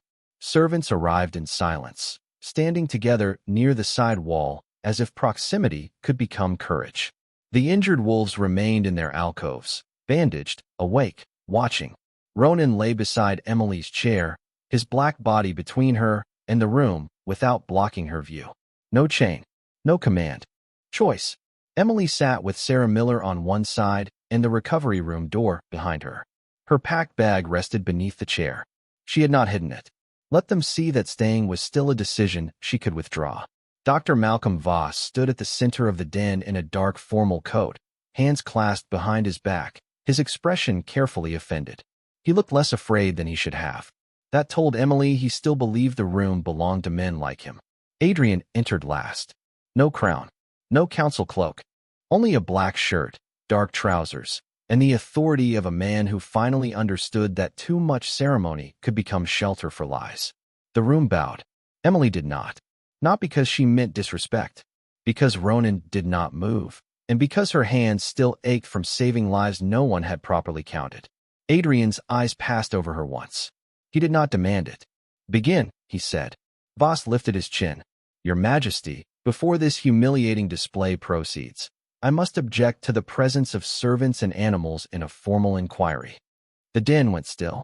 Emily felt Sarah stiffen beside her. One wolf raised its head. Adrian looked at Voss without expression. The servants carried the bodies you failed to heal. The wolves survived the treatments you falsified. Both will remain. Voss's mouth tightened. A few nobles shifted uncomfortably. Good. Discomfort was the first honest thing many of them had brought into the room. Commander Lucas Grant placed the ledgers on the central table. Records from the healing wing, 6 months prior. He opened the first book. Several entries claimed the use of rare medicines that were still sealed in storage. Voss's voice cooled. Inventory errors are common in active medical environments. Emily looked at the medicine chest. Not with frostbane. The word moved through the den like a low growl. Ronan's ears lifted. Adrian's gaze sharpened. Explain it, he said. Voss turned slightly toward the council, not Emily. Frostbane is a regulated sedative. In controlled doses, it prevents injured wolves from shifting and worsening their wounds. And in larger doses? Emily asked. Voss ignored her. Adrian did not answer her. Voss's eyes flashed. In larger doses, it can suppress wolf response. Emily's voice remained soft. You used it on Ronan. For his own safety. Ronan stood. Slowly. No sound. Just motion. Every guard in the den reached for discipline and found none. Adrian lifted a hand. No one moved. Emily watched Voss's face. There. A flicker. Not guilt. Fear of the witness, he could not lecture into silence. Ronan refused food for 4 days after your treatment, Emily said. He failed 2 response commands. His left shoulder remained locked because you numbed pain instead of treating the torn muscle beneath it. Voss sneered before he could stop himself. And you discovered this how? By whispering to him like a kitchen pet. Sarah's hand clenched. Emily did not react. Ronan did. He stepped forward once. Voss stepped back before pride could stop his body. Silence followed. Adrian looked at Emily. How did you know? Emily placed both hands on the arms of her chair so the room could see they were steady. Because pain changes breathing before it changes behavior. Because wolves hide weakness from alphas, but not from empty rooms. Because when I cleaned the den after midnight, Ronan would not put weight on his left side. Because the bandage smelled of frostbane and not muscle balm. Because no one with authority was watching him when he stopped pretending to be fine. The den did not breathe. Adrian's face remained still, but something behind his eyes broke open quietly. Not for himself, for his wolf. Ronan, who had obeyed him through battles, patrols, blood fevers, and court display, had been hurting where his king had not looked. Voss recovered with a laugh too thin to survive the room. Touching. But observation is not authority. Emily nodded once. No, it is only how I kept them alive after authority stopped being useful. A young healer began to cry silently near the storage wall. Voss pointed toward her. Emotional apprentices are not evidence. Adrian's voice cut in. Then hear the ledgers. Grant read page after page. False doses. Closed wounds marked clean, while servants reported blood on morning cloths. Wolves listed stable hours before Emily's notes recorded fever break. Medicine cabinets opened after recoveries, not before. The pattern was not dramatic. That made it worse. It was ordinary negligence dressed as competence, repeated until lives depended on the girl no one had named. Then Sarah stepped forward. Her voice shook, but it held. I saw Emily return with blood on her sleeves after night's DR. Voss had ordered the den closed. Voss turned on her. You admit conspiracy. Sarah flinched. Emily started to rise. Adrian spoke first. She admits witness. The correction landed cleanly. Sarah's shoulders steadied. She never took payment. She never asked for rank. She only asked where the clean cloths were kept. Another servant stepped forward. Then another. A guard admitted the dying wolf had been ordered left until morning. A junior healer admitted Voss altered charts after impossible recoveries. The stable boy admitted the border wolf reached for Emily whenever she entered. Each truth was small. Together, they became a door no one could close. Voss's composure thinned with every voice. Finally, he looked at Adrian. You are letting servants dismantle royal medicine because a hidden girl glows prettily in the dark. Ronan growled. Emily felt the silver beneath her wrists pulse, but she kept her hands still. Adrian walked to the central table and closed the ledger. The sound was soft. Final. No, he said. I am letting truth dismantle a lie I protected by not looking closely enough. Voss went pale. The court heard the confession inside the judgment. So did Emily. Adrian did not spare himself from the room. That mattered. Not enough to heal everything. Enough to mark the difference between performance and change. Malcolm Voss, Adrian continued. You are removed from royal service, pending full sentence. Your license is suspended under Crown law. Every treatment you recorded will be reviewed. Every wolf under your care will be re-examined. Every servant you threaten will be protected by royal order. Voss's face twisted. And her. The word came ugly. Emily. Her hands. Her secret. Her value. Adrian turned toward her then, not as if presenting a prize, but as if asking permission to speak of a person already present. Emily held his gaze. After a moment, she gave the smallest nod. Adrian faced the room. Emily Carter will not be seized, studied, displayed, or bound to this palace by force. Murmurs broke out at once. One elder rose halfway. Your Majesty, if she is sacred touched, then she is still not property. Silence. Heavy. Immediate. Ronan sat at Emily's feet, as if the matter were obvious and everyone else had taken too long. Adrian's voice lowered. If she chooses to serve as healer, she will do so under terms she writes. If she chooses to leave, the gate opens. Emily looked down at her hands. The silver lines glowed once, soft and tired. She had imagined being discovered would feel like a cage closing. Instead, for the first time, the door had been named aloud. Leave. Choose. Terms. Words the palace had never given her without teeth hidden beneath them. The elders did not like it. Voss hated it. The servants heard it like rain after drought. Adrian turned back to her. Emily. Her name, not title, not category. What do you want? The room waited for a grand answer. A demand. A reward. A dramatic claim of power. Emily had none ready. She looked at the wolves first. The gray one breathing evenly. The brown one pretending not to chew his bandage. The border wolf watching her with solemn golden eyes. Then Ronan, loyal to his king, and somehow still trusting her more. Finally, she looked at Adrian Blackthorne.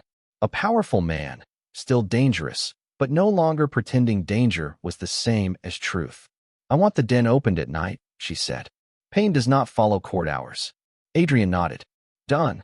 I want servants allowed to report illness without asking a healer's permission. Done. I want Sarah safe. Done. Her throat tightened. She hated that kindness still surprised her. And I want one day where no one asks me what I am. Adrian's face changed. Not pity. Understanding arriving carefully. Done. The answer was quiet. No flourish. No royal generosity. Just agreement. Emily leaned back, suddenly exhausted. The trial had ended, but nothing felt finished. That was all right. Finished was for stories men told after making themselves heroes. This was only a beginning with blood still drying under the bandages. Voss was taken away without dignity. No one applauded. The wolves did not howl. They only watched him go, which somehow felt worse. When the room emptied, Adrian remained near the table.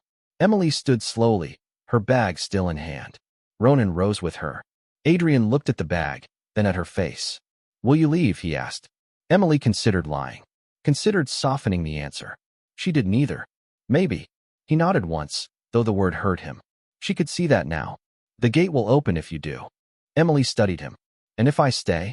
Adrian's gaze moved to the den, the servants, the wolves, the ledgers, the wreckage of a truth finally spoken. Then the palace changes around that choice. Outside, morning light reached the narrow windows and fell across the stone floor. Not golden, not beautiful, honest. Emily looked at Ronan. The wolf nudged her hand once, gentle and certain. She did not smile. Not fully, but her fingers rested on his head without fear. The Alpha King had found his wolf protecting her. Now, at last, he understood why. Not because Emily Carter belonged to the crown. Because the wolves had recognized what the crown had failed to see. A healer. A witness. A woman with sacred hands, and a will no palace would ever again be allowed to erase. By evening, Blackthorne Palace had learned a new kind of silence. Not the old silence. Not the one built from fear, where servants lowered their eyes and healers swallowed questions, and injured wolves suffered behind closed doors because a titled man said the wound looked clean enough. This silence was different. Watchful. Uneasy. Waiting to see whether one trial could become change, or whether the palace would simply rearrange its lies around Emily Carter's name. Emily did not trust it. She trusted breathing. She trusted pulse. She trusted whether fever rose after moonrise, and whether a wolf's left ear twitched before pain reached the flank. She trusted clean cloths, honest records, open doors, and Sarah Miller sitting beside the recovery room with a cup of broth she had stolen from the kitchen because sacred hands still need dinner. Emily had almost smiled at that. Almost. If anyone hears you call me sacred, she said, I will make you drink willow ash tea. Sarah wrinkled her nose. That is cruel. It is medicinal. That is what cruel people say when they have jars. Emily looked at her then, and for one quiet second, laughter nearly reached her. It stopped before becoming sound, but Sarah saw enough and smiled for both of them. Ronan lay across the open doorway, his great black head resting on his paws, pale gold eyes half-lidded. He looked asleep. He was not. No one crossed the threshold without his attention lifting first. Not a threat. A boundary. Emily had not asked him to stay. That was why his presence did not feel like a chain. Beyond him, the healing den had changed in small, measurable ways. The main doors remained open. The medicine cabinets had been relabeled in plain script instead of healer's shorthand.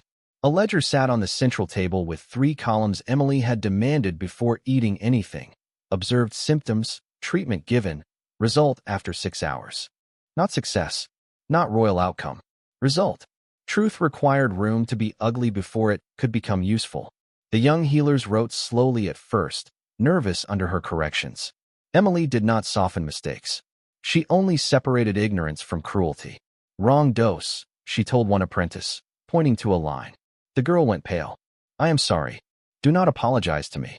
Fix the dose before it reaches him. The girl nodded quickly and corrected it. That was better than tears. Tears did not lower fever. Adrian Blackthorne came to the den after sunset. Emily knew before she looked up because Ronan lifted his head. Not warning. Recognition. The Alpha King stopped at the doorway instead of entering.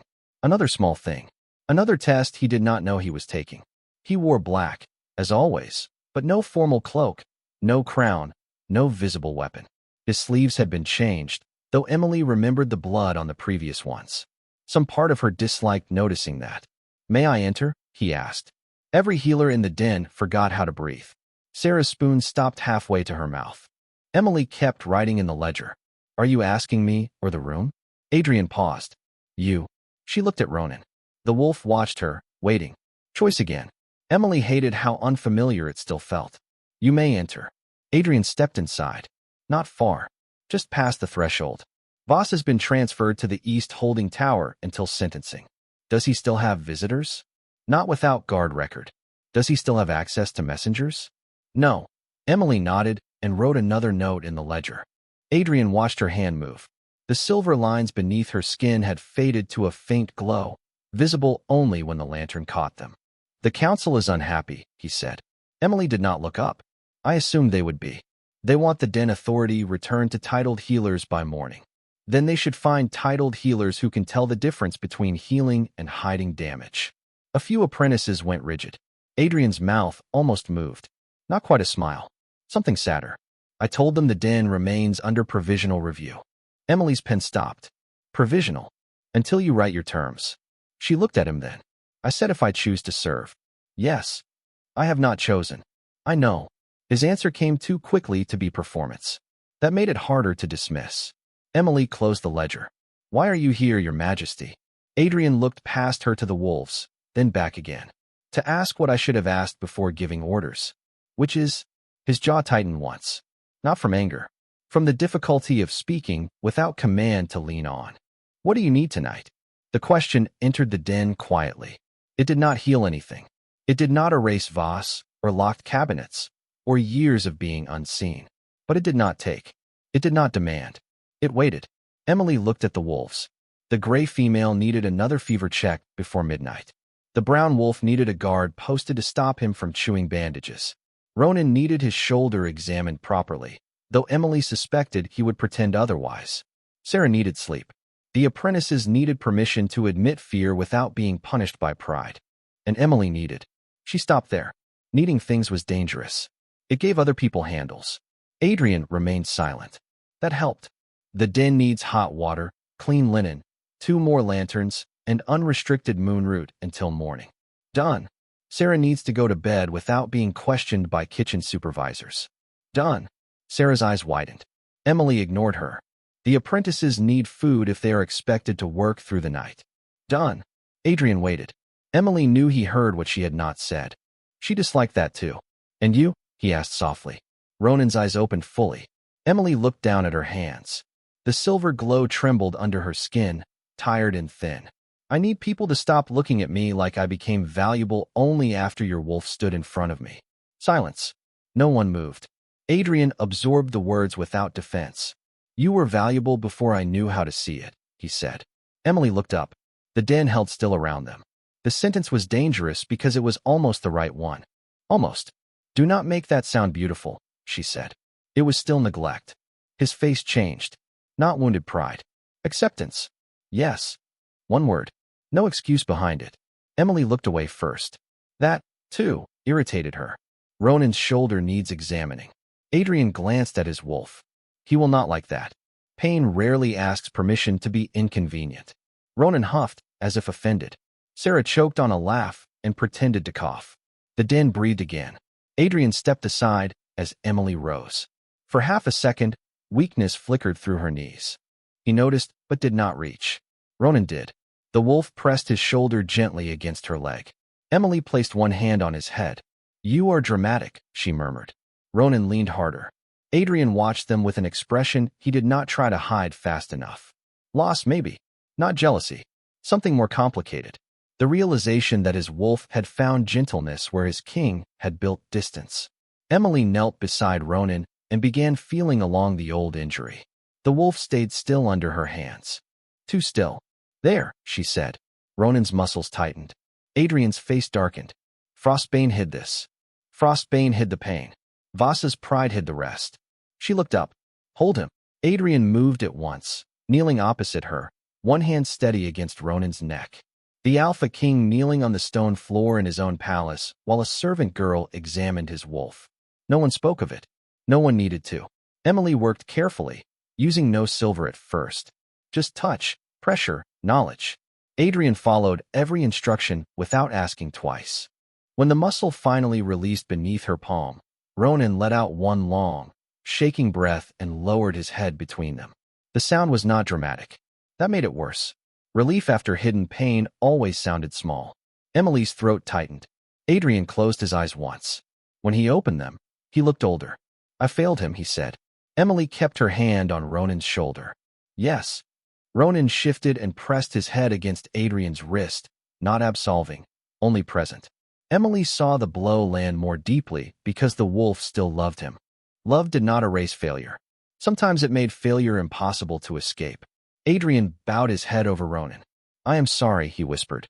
Not to the room. Not to Emily. To his wolf. Ronan breathed against him. Emily looked away, giving them the privacy no one had given her when she was almost dragged through the corridor.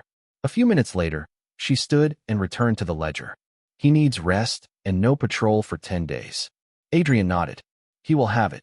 Ronan gave a low rumble, dissatisfied. Emily pointed at him. "Do not argue with your healer." The words left before she could stop them. "Your healer." The den heard it. Adrian heard it. Emily heard it most of all. She went still. Adrian did not seize the opening. He only said, quietly, "Only if she chooses to be."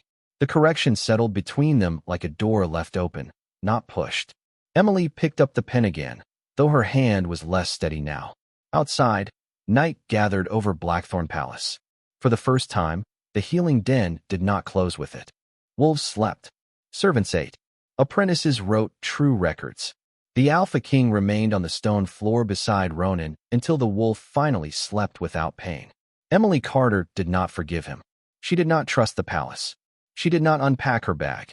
But when midnight came, and the den stayed warm, open, and honest, she did not leave. Not yet. By the second night, Emily Carter's bag was still packed. That mattered. Everyone in the healing wing noticed it, though no one dared mention it directly. The small canvas bag sat beneath the recovery room window, beside a folded blue cloak and a pair of boots cleaned of corridor dust. It was not dramatic. It was not a threat. It was simply there. A quiet reminder that an open door only meant something if leaving remained possible. Emily slept for 3 hours after dawn, then woke to find Sarah Miller asleep in a chair with a bowl of untouched soup in her lap, and Ronan lying across the doorway like a living oath. The den beyond him was dim and calm. Too calm, almost. No shouting healers. No locked cabinets. No guards dragging servants into corners for answers. Just breathing. Wolves breathing. People breathing. The sound felt unfamiliar in a palace that had spent so long calling control peace. Emily sat up slowly. Her wrists ached. The silver lines beneath her skin had faded almost completely, leaving only pale traces like frost under the surface. She pressed 2 fingers against them. No flare. No warning. Just exhaustion. Good. Exhaustion was honest. A soft knock touched the open doorframe. Adrian Blackthorne stood outside with a wooden tray in both hands. Not a servant behind him. Not a guard carrying it for him. The Alpha King himself, holding tea, bread, and a small dish of honey as if the tray might accuse him if he gripped it too tightly. Emily stared at him. Is this strategy? Sarah woke with a snort, nearly dropping the soup. Adrian did not look offended. Breakfast. Emily's eyes narrowed. Kings bring breakfast now. This one is learning basic movement. Sarah covered her mouth. It was not enough to hide the laugh. Emily looked away before the corner of her own mouth could betray her. Ronan lifted his head and huffed, as if pleased with himself for permitting the delivery. Adrian remained outside the room. May I set it down? The question came carefully. Not fragile. Intentional. Emily nodded toward the table. There. He entered, placed the tray where she indicated, and stepped back before she needed to ask. That, too, mattered. Not enough to trust. Enough to record. Emily reached for the tea first. Warm. Mint. No sedative smell. She hated that she checked. She hated more that Adrian noticed. Sarah made it, he said. Sarah blinked. I supervised it, he corrected. Badly. Sarah finally laughed properly. The sound startled a brown wolf in the next room, who lifted his head and then lowered it again when no danger followed. Emily sipped the tea. Her throat tightened at the simple relief of warmth that asked nothing in return. Adrian watched the floor instead of her face. The council requested your attendance this afternoon. The warmth inside her vanished. Sarah sat straighter. Ronan's ears lifted. Emily set the cup down. No, Adrian nodded once. I declined for you. That stopped her. You decline? They may request terms in writing. They may not summon you. Emily studied him. And when they objected? They did. And I told them a healer who saved half the royal den while they were asleep does not need to stand before people who only learned her name because my wolf embarrassed them. Silence. Sarah looked down quickly, smiling into her soup. Emily did not smile. The words were good. Too good, almost. Good words could become another polished room if not followed by action. What do they want? She asked. Adrian's expression sobered. To classify you. Emily looked at her wrists. Of course. Healer. Sacred touched. Royal asset. Potential threat. Words that sounded different but reached for the same cage. No, I know. Do you? Her voice sharpened before she meant it to. The room changed. Ronan rose halfway. Not at her. At the tension. Emily forced herself to breathe. Do you know what classification does to people without rank? Adrian did not answer too fast. That saved the moment from becoming insult. It makes them easier to store. Emily stared at him. The answer was so accurate it hurt. Yes. Adrian's jaw tightened. Then we do not let them store you. You decide. I enforce the boundary if the court forgets it. Emily looked at the open door behind him. A boundary. Not ownership. Not protection spoken like a favor. A boundary. She wanted to believe him. That was dangerous. Wanting was always the first place a palace could reach into. She picked up the bread and broke it in half, mostly to give her hands something ordinary to do. I will write my own designation, she said. Adrian's eyes lifted. Designation? If they need words to stop inventing worse ones. She took a breath. Independent healer under voluntary royal contract. No confinement. No study without consent. No healing demanded by command. No access to my body, blood, notes, or magic without my written permission. Sarah whispered, Good. Emily continued, steadier now. Servants may train as assistants if they choose. Wolves may be treated at night. Records stay open to review. Voss's patients get priority until corrected. Adrian listened without interruption. When she finished, he said, Write it. I will sign it. Emily's eyes narrowed. You should read it first. I will. You should argue if needed. I probably will. That almost made her smile again. Almost.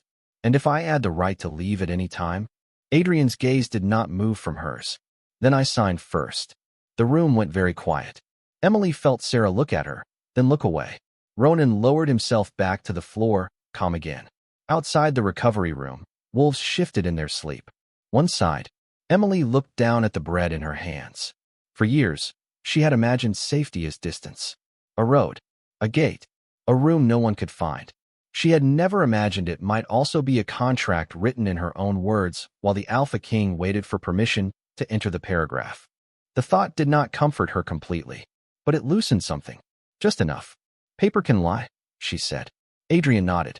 So can kings. She looked up. He accepted the sentence as if it belonged to him. Then why should I trust your signature? You should not. No defense. No offense. Only truth. Not yet. Emily studied him for a long moment. This was the Adrian Blackthorne she did not know what to do with. The one who did not demand belief as proof of loyalty. The one who let distrust stand without punishing it. The one Ronan watched with quieter eyes now, as if the wolf recognized the beginning of a man being trained by consequence. "I will write it after rounds," she said. "After you eat," Sarah corrected. Emily glanced at her. Sarah lifted the soup bowl like a weapon. "Sacred hands need dinner and breakfast." "Still cruel," Emily muttered. "Medicinal," Sarah said proudly. Adrian's mouth moved this time. A real almost smile, gone quickly. Then a sharp howl rose from the western alcove. Emily was on her feet before anyone else moved. The bread fell back to the tray. Ronan surged upright. Adrian stepped aside, clearing the doorway instead of blocking it. Emily passed him at once. In the den, the border wolf thrashed against his blankets. Eyes rolled back, body caught between shift and fever. A healer panicked near the platform. "I did not touch anything. He was stable." Emily reached the wolf and placed both hands near his throat. His pulse hammered wild and wrong. "Silver shock," she said, from old residue under the ribs. Adrian moved behind her. "What do you need?" "Hot water. Moonroot. A clean blade." "No crowd." He turned. "You heard her." The room emptied fast. Not chaotically. Correctly. Sarah brought water. An apprentice brought moonroot. Adrian brought the blade and placed it handle first on the cloth beside Emily. No one asked if she was sure. No one corrected her. No one called Voss. Emily worked. The wound reopened under her hands. The wolf convulsed. Ronan pressed his body across the platform, grounding him. Adrian held the back legs when told. Sarah counted breaths aloud because Emily asked her to. Silver residue surfaced black under the lantern light. Emily drew it out slowly, carefully, ignoring the ache building in her wrists. The glow rose anyway, brighter than before, threading through her fingers into the wolf's body. Pain answered. Then life. The border wolf gave one deep, terrible shudder and collapsed into steady breathing. Emily pulled back, dizzy. This time, Adrian caught the edge of the table instead of her, as if stopping himself required physical effort. He did not touch. Ronan did. The wolf leaned against Emily's side until she steadied. She looked around the den. Healers waiting at the edges. Servants holding clean cloths. Sarah pale, but upright. Adrian with blood on his hands again, silent, ready for instruction rather than control. This was not trust. Not yet. But it was a room behaving differently because she had spoken and been heard. Emily looked down at the sleeping border wolf. "Add another term," she said quietly. Adrian's gaze focused immediately. "What?" She wiped her hands slowly. No one leaves a suffering wolf until morning because a superior is tired. Adrian's face went still. He understood the memory. The first wolf. The order that began everything. "Leave him until morning." "That becomes law tonight," he said. Emily nodded. Exhaustion pressed against her bones, but beneath it something steadier remained. Not forgiveness. Not belonging. Authority returned to the hands that had earned it. Later, when the den calmed again, Emily sat at the central table with ink, paper, and her packed bag still visible beneath the recovery room window. She began writing the terms of her own presence in Blackthorne Palace. At the top of the page, she did not write servant. She did not write asset. She did not write sacred. She wrote her name, Emily Carter. And for the first time, the palace waited for her to define what came after. The contract was not read in the council chamber. Emily refused that first. She had written the terms at the central table of the healing den while wolves slept around her, while Sarah corrected her spelling on legal phrases, while Adrian stood near the medicine cabinet and learned how difficult it was to remain silent when someone else defined the shape of power. By noon, the document was ready. 3 pages. Plain language. No royal poetry. No hidden ownership dressed as honor. Emily Carter, independent healer under voluntary royal contract. Service offered by consent. Departure permitted at any time. No confinement. No examination of blood, body, mark, or gift without written permission. No treatment delayed because of rank. No servant punished for reporting harm. No wolf left in pain until morning because a superior was tired. Sarah read the final line twice, then nodded. Good. Emily looked at her. Only good. Sarah wiped ink from her thumb. Very good. But I refuse to inflate your ego before lunch. Emily almost smiled. The almost came easier now. That frightened her a little. Adrian approached only after she set the pen down. May I read it? Emily slid the pages across the table. You should. He read slowly. Not like a king searching for loopholes. Like a man stepping carefully through a room where he had once broken something. Once, his jaw tightened. At the clause giving servants the right to refuse unsafe medical orders. Once, his eyes lifted toward the sleeping wolves. At the clause about no treatment delayed by rank. When he reached the final line, his hand stilled. Emily watched him. That one is not negotiable. Adrian looked up. None of them are. Silence moved through the den. Several healers pretended not to listen and failed. Emily did not know what answer she had expected. Argument, perhaps. A correction. A soft attempt to make the crown sound generous while keeping the hook inside the gift. Instead, Adrian took the pen and signed his name at the bottom. No ceremony. No speech. Just ink. The simplicity unsettled her more than resistance might have. You should have witnesses, she said. Adrian nodded. Choose them. Not the council. Not the elder board. Choose. Emily looked around the den. Sarah straightened immediately, then tried to look as if she had not. Commander Lucas Grant stood near the door with a stack of sealed records. Marion, the oldest wolf attendant, leaned by the herb shelves, arms crossed, face unreadable.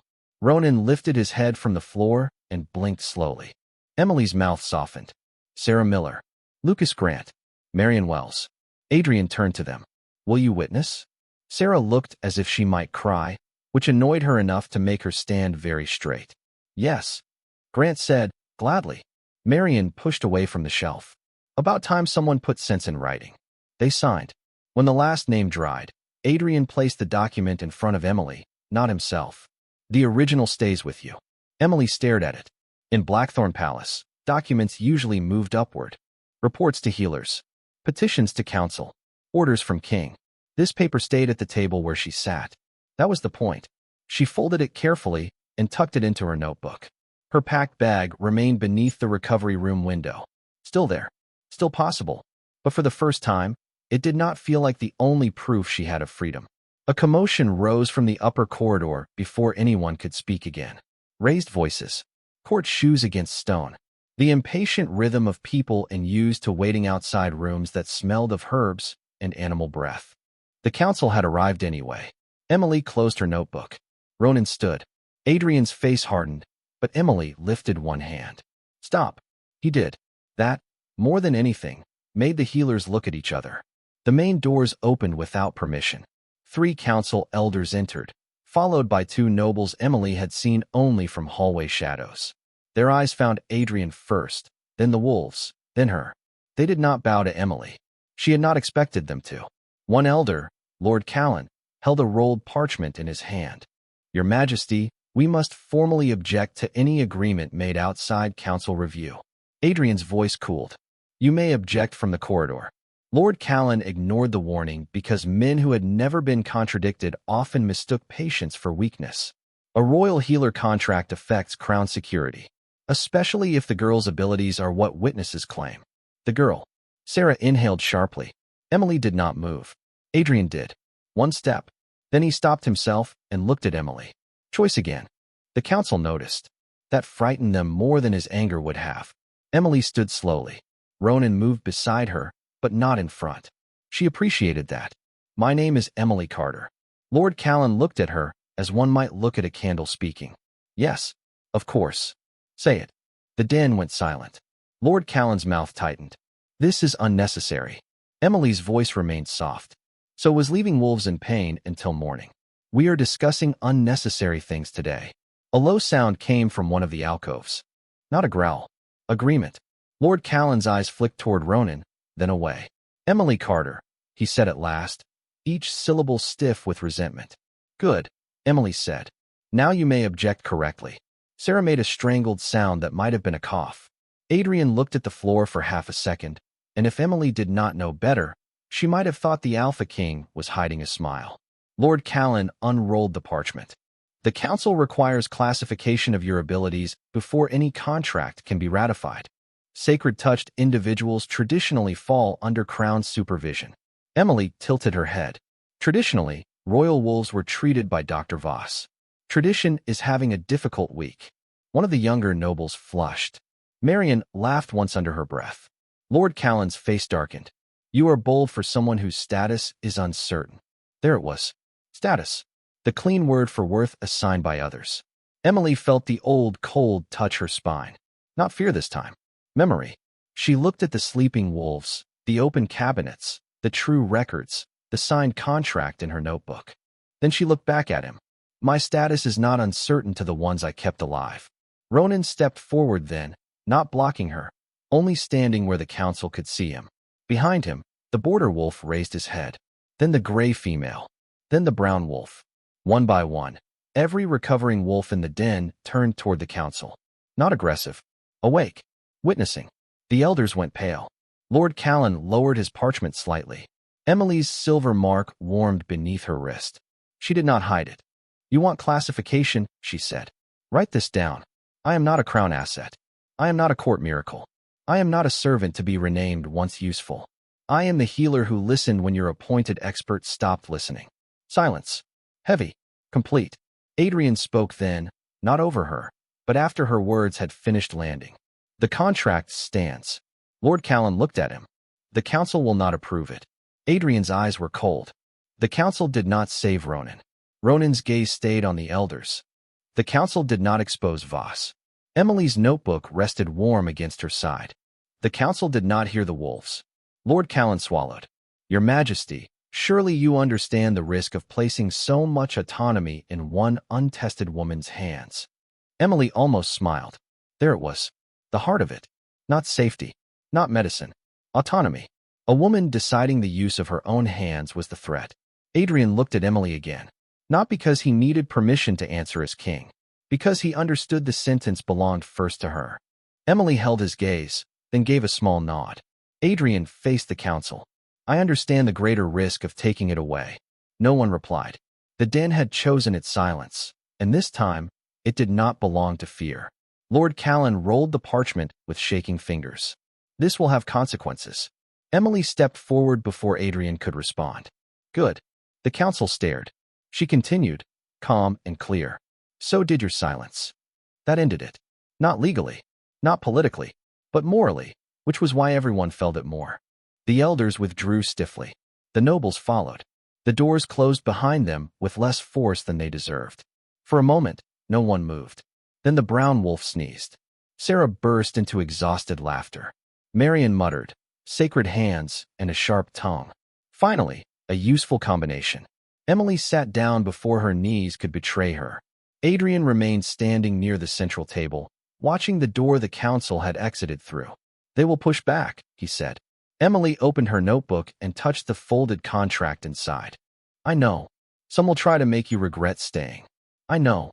He looked at her then. And will you? Emily looked toward her packed bag beneath the window. Then to Ronan. Then to Sarah, still wiping laughter from her eyes. Then to the wolves breathing under honest records and open doors. Maybe, she said. Some days. Adrian nodded, accepting the answer without trying to improve it. Then on those days, the gate remains open. Emily looked at him for a long moment. The promise was not enough. Not yet, but it was pointed in the right direction.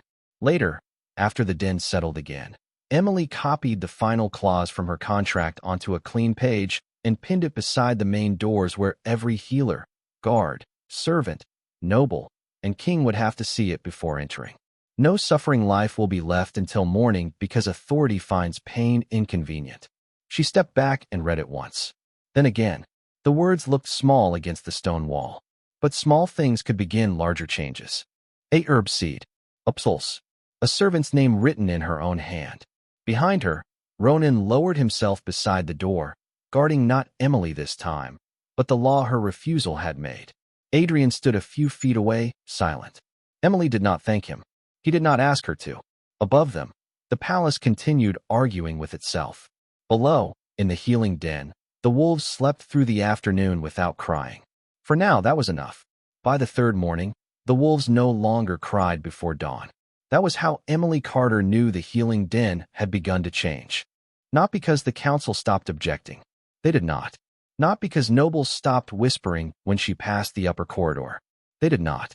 Not because Blackthorne Palace had suddenly become kind. Palaces did not become kind in 3 days. They became quieter first, then careful. Then, if enough people refused to return to old fear, they became different. The den became different in measurable ways. The doors stayed open at night. The medicine cabinets remained unlocked during emergency hours. Servants signed their names beside reports without hiding their handwriting. Apprentices asked questions when something looked wrong. Wolves slept without flinching at healer footsteps. Ronan still guarded the main door, but no longer with his body tense for attack. He watched. He listened. He approved very little, which Emily found reassuring. Approval given too quickly usually meant no one understood the cost. Emily's contract hung beside the entrance in a wooden frame Sarah had stolen from an unused portrait. No suffering life will be left until morning because authority finds pain inconvenient.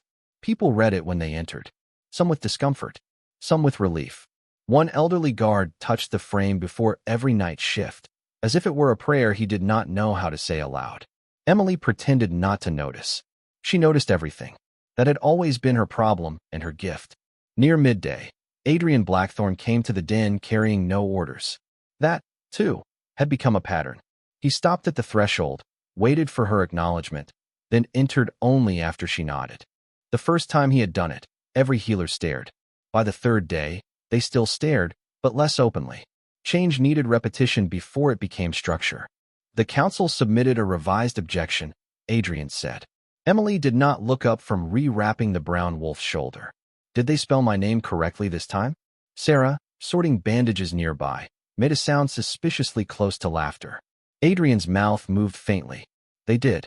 Progress. They now request that your contract include Crown emergency access during wartime.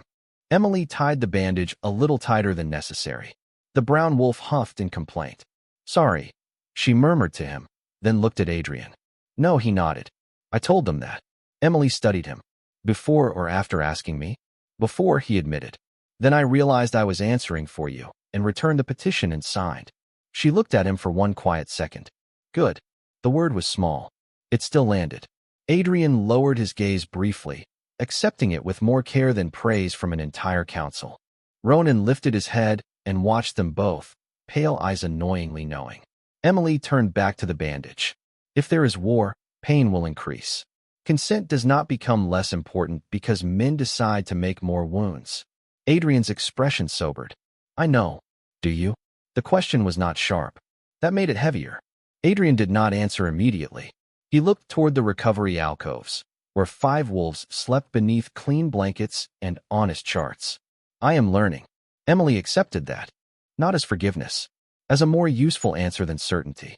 Later that afternoon, Dr. Malcolm Voss was sentenced in the lower court. Emily did not attend. She had been asked.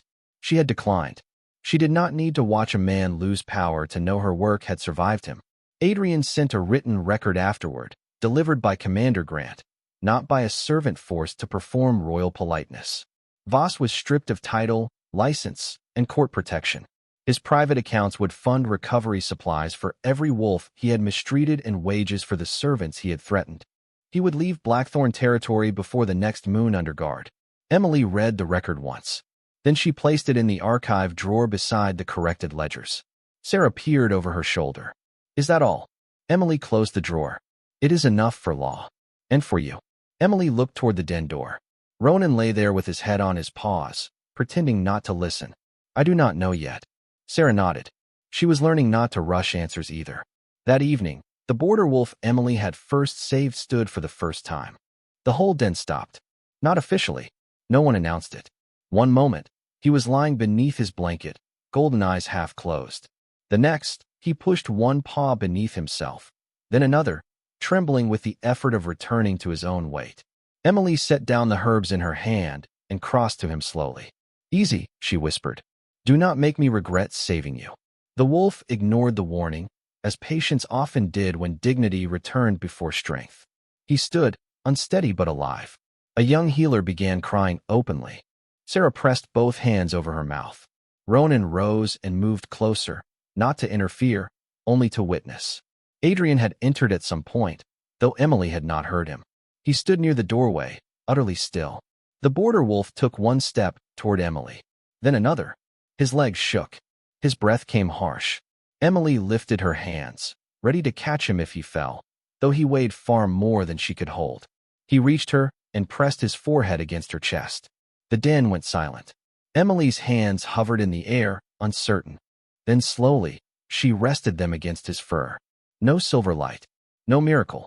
Just contact. Warm. Living. Returned. Something inside her cracked then. Not loudly. Not like breaking.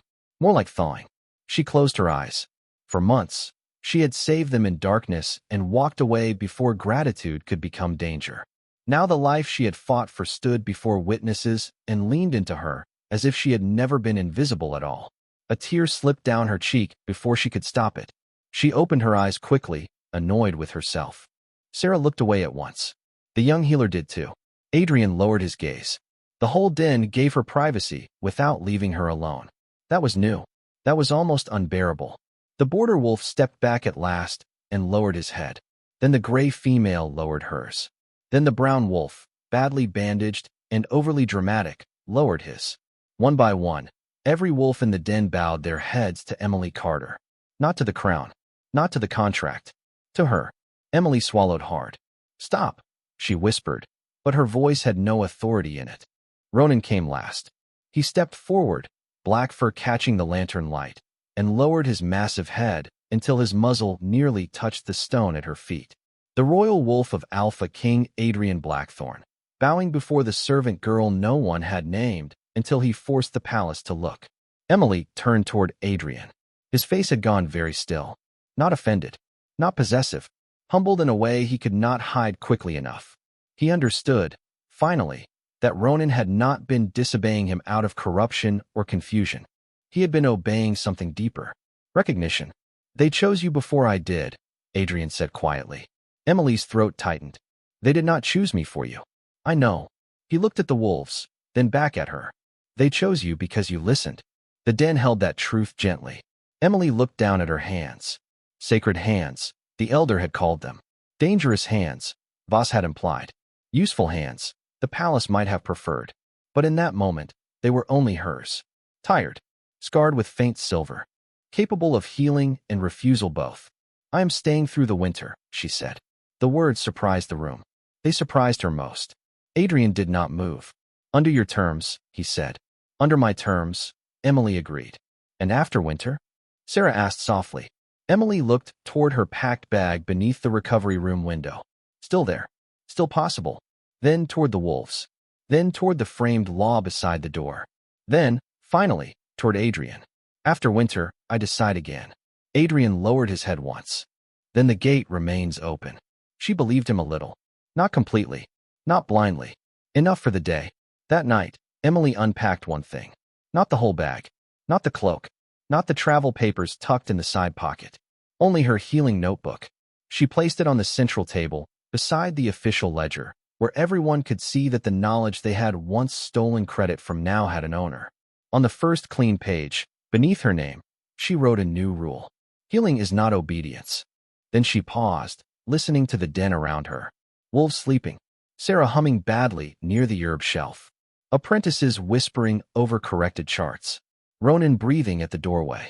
Adrian outside in the corridor, speaking quietly with Commander Grant about supply routes and servant protections, not entering because he had not been invited.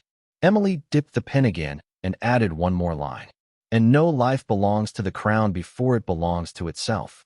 The ink dried slowly. She watched until the letters settled into permanence. Outside, night covered Blackthorne Palace. No hidden crying rose from the den. No injured wolf was left waiting for morning. No servant girl moved through locked doors with stolen herbs, praying not to be seen. Emily Carter had been seen, not captured by it, not renamed by it. Seen, and still allowed to choose. The Alpha King had found his wolf protecting her. But the truth was older and quieter than that. The wolves had protected the only person who had protected them first. And now, at last, the palace had to learn how to be worthy of the healer it had almost lost.